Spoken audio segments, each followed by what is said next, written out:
Apakah kunut subuh itu ada dalilnya? Kunut subuh itu ada dalilnya. Kunut subuh terus menerus ada dalilnya. Hadisnya dhaif. Dhaif itu artinya apa?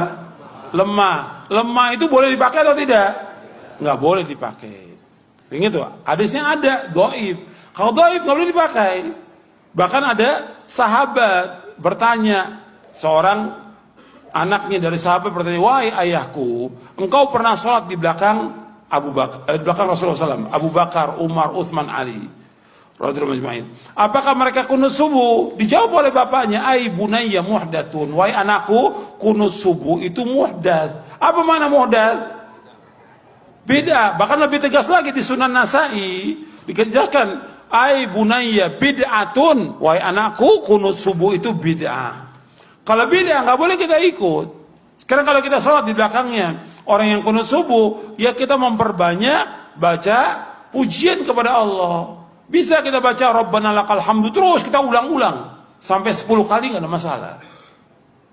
Bahkan Nabi pernah membaca li rabbil hamdu li rabbil hamdu li rabbil hamdu li rabbil hamdu terus sebanyak-banyaknya. Bab saat itulah saat memuji kepada Allah. Mereka kunut, biarkan mereka kunut. Kita baca pujian kepada Allah. Jangan ikut kunutnya dia. Tapi kalau dia sujud, wajib ikut. Karena kita bermakmum dengan imam. Nggak boleh kita menyalahi imam. Tapi ketika dia berbuat beda, nggak boleh kita ikut bid'ahnya. Jelas? Kemarin banyak persoalan-persoalan tentang kunut. Kunut itu bid'ah katanya, Ustaz. Begini. Anda boleh punya pendapat. Tapi Anda jangan lupa ada ragam pendapat dari para ulama. Maaf ibu bapak sekalian. Keterangan hadis kunut itu bid'ah terdapat di hadis ada An-Nasai, ada juga di Al-Bukhari. Turunkan semua hadisnya. Tahukah Anda periwayat hadisnya itu juga kunut? Imam An-Nasai mazhabnya Syafi'i, beliau kunut. Imam Al-Bukhari mazhabnya Syafi'i, beliau kunut. Saking objektifnya beliau riwayatkan tentang sahabat yang tidak kunut. Kenapa beliau tidak kunut? Karena dalam hidupnya tidak pernah melihat Nabi kunut. Sahabat ini, tapi kan yang lain banyak sahabat juga. Di ketika Nabi berjalan, tidak semua sahabat ikut. Nabi ke Badar, sebagian sahabat ikut. Nabi ke Uhud, sebagian sahabat ikut. Tidak setiap tempat sahabat ikut semua. Saya mau ke Uhud ya, semua semadinah ikut ke Uhud. Madinah kosong. Saya ke Badar ya, saya ke Taif ya. Apa semua ikut? Tidak, semua menyebar. Makanya ketika Nabi perjalanan, sebagian sahabat ikut. Nah, ada seseorang yang ketika berada di belakang Nabi, setiap dia sholat di belakang Nabi, dalam keadaan subuh, Nabi tidak kunut. Sedangkan sifat sahabat itu mengamalkan apa yang dilihat. Jadi yang dia lihat itu yang diamalkan. Misal Wa'il bin Hujur sholat di belakang Nabi, Nabi turun pakai lutut. Abu Hurairah sholat di belakang Nabi, Nabi turun sujud pakai telapak tangan. Walaupun keduanya tahu riwayat itu, tapi mohon maaf, mereka mengamalkan apa yang dilihat. Wa'il pakai lutut, Abu Hurairah pakai telapak tangan. Dua-duanya benar, yang salah yang pakai kepala duluan. Belum apa-apa sudah ramai kepalanya. Ini bid'ah, ini salah, ini. Itu muka Anda dari ujung kepala sampai ujung kaki bid'ah tuh. Kenapa? Karena Anda tidak belajar hadis dengan ilmunya. Ini yang tidak kunut di belakang Nabi karena dia sholat di belakang Nabi. Nabi nggak kunut. Tapi ada sebagian sahabat sholat di belakang Nabi. Nabi pernah kunut. Ada Abdullah bin Umar. Nabi mengajarkan kunut pada Al-Hasan cucunya. Dari situ disimpulkan oleh ulama. Apa kesimpulannya? Yang mau kunut silahkan. Maka Imam Malik kunut. Kunutnya sebelum ruku disirkan. Imam Malik itu Masya Allah, anak sahabat besar. Anas bin Malik, lahir anaknya Malik bin Anas, 93 Hijrah, lahirnya di Madinah, tumbuh di Madinah, besar di Madinah, jadi mufti di Madinah, wafat di Madinah, dikenal dengan Imam Madinah, Darul Hijrah, Imam Madinah kunutnya sir.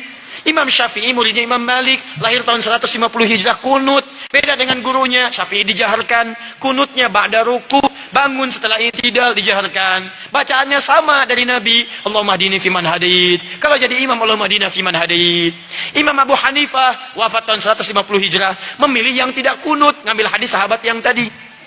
Karena kata beliau asalnya tidak kunut. Ada kejadian di Bir Maunah, Nabi kunut, setelah itu tidak kunut lagi. Maka disimpulkan kunut itu menurut saya tidak ada. Karena sementara saja, setelah itu tidak ada. Maka kembali ke asal, tidak ada kunut. Abu Hanifah tidak kunut. Diamalkan itu dari yang tadi. Imam Ahmad datang kemudian, lahir tahun 163 Hijrah. Imam Ahmad muridnya Imam Syafi'i. Syafi'i muridnya Imam Malik. Imam Malik masa yang sama dengan Imam Abu Hanifah. Wafatnya duluan Abu Hanifah. Apa yang terjadi dengan Imam Ahmad? Kata Imam Ahmad, saya ambil yang pertengahan, tengah-tengah saja. Ini kunut jahar, ini tidak kunut. Saya ambil tengah-tengah. Apa tengah-tengahnya? Nabi kunut saat ada peristiwa besar membutuhkan doa. Sebelumnya tidak kunut. Saat ada peristiwa itu beliau kunut. Setelah itu tidak kunut lagi. Menurut pemahaman Imam Ahmad bin Hanbal. Maka saya simpulkan kunut itu saat ada peristiwa besar saja yang butuh doa.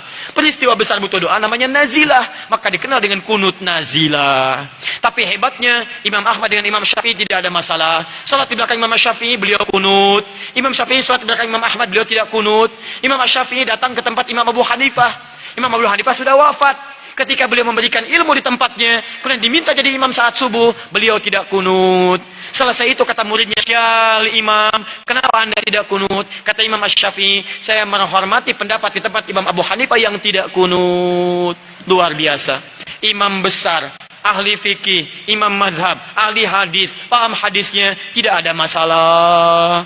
Antum bukan imam besar, jadi makmum kadang-kadang, Quran belum hafal, hadis belum tahu, Masya Allah, gara-gara masalah kunut, pada tidak ke masjid. Yang kunut benar, yang tidak kunut benar, yang salah yang tidak sholat subuh. Tuh, ini masalahnya. Jadi kalau guru-guru bersanad itu enak. Silakan, Imam Malik wafat di Madinah, tapi mazhabnya menyebar di Libya, Tunisia, Maroko. Jadi kalau antum ingin melihat mazhab ahli Madinah dulu, prakteknya di Libya, prakteknya di Maroko, prakteknya di Tunis. Tiba-tiba datang orang sekarang yang tidak tahu ilmu mengatakan, Masya Allah, lebih bagus orang Madinah dibanding dengan orang Libya. Dipecah-pecah kita di situ. Pada dua-duanya bagus. Madinah sekarang, mazhabnya Ahmad bin Hanbal, datang belakangan. Yang dipraktekkan di Madinah dulunya mazhab Imam Malik, datang Imam Syafi'i, dipraktekkan Imam Syafi'i. Sekarang, maaf, yang pimpin itu mengambil mazhab Imam Ahmad bin Hanbal, dipraktekkan di dalamnya, dipraktekkan mazhab Imam Ahmad bin Hanbal. Kalau Anda ingin melihat Madinah tempo dulu, pergi ke Libya, pergi ke Tunisia, pergi ke Maroko, pergi ke Aljazair, itulah mazhab Imam Malik di sana. Kalau ingin melihat kekinian, pergi ke Saudi, ada di Ummul Qura, ada di Madinah, ada sekitarannya mazhab Imam Ahmad bin Hanbal. Kalau ingin Imam Asy-Syafi'i, pergi ke Mesir, pergi ke Syria. Kalau ingin lihat Imam Abu Hanifah, pergi ke mana? Ke Pakistan, ke India, sebagian Cina. Kalau ingin melihat keempat-empatnya, Abu Hanifah, Malik, Asy-Syafi'i, Ahmad bin Hanbal, pergi ke Indonesia. Jangan pergi kemana-mana.